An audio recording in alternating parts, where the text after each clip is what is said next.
with just 3 days left to avert the sequester spending cuts, with plenty of bluster but little progress on the budget deadlock. And today, the President took his case for compromise to a part of the country where the cuts could hit the hardest, a shipyard in Virginia.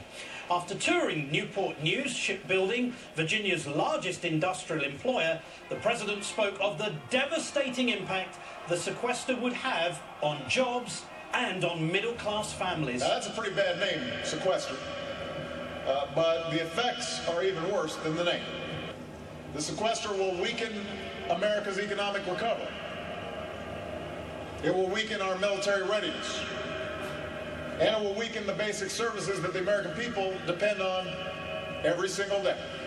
And while Republicans may agree to some extent that the sequester cuts will be damaging, they of course argue that it's all on the Democrats to make them go away. We have moved a bill in the House twice. We should not have to move a third bill before the Senate gets off their ass and begins to do something. Oh, colourful language, if lacking in substance, as Nancy Pelosi reminded the Speaker without resorting to barroom bawdiness.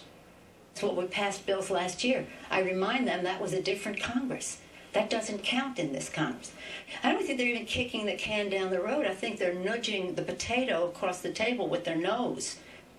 Nancy Pelosi kindly reminded Boehner that revenue bills must begin in the House. But wait, Boehner's got more than one finger to point. It must be the President's fault. Where's the President's plan to avoid the sequester? Have you seen one? I haven't seen one. All I've heard is that he wants to raise taxes again. No plan. That's funny because, well, here's the President just this afternoon. We have the plan right on our website, the White House website. Everybody can go see it. It details exactly how we can cut programs that don't work, how we can raise money by closing loopholes that are only serving a few as opposed to the average American. Yep, there it is, whitehouse.gov, a balanced plan to avert the sequester and reduce the deficit. I guess Speaker Boehner's been too busy crafting epithets and expletives to get off his you-know-what and look at a computer. But should he find the time, he may want to check out our new NBC Wall Street Journal poll, with respondents saying by a nearly 3-to-1 margin that the GOP favours a partisan approach over a focus on unity.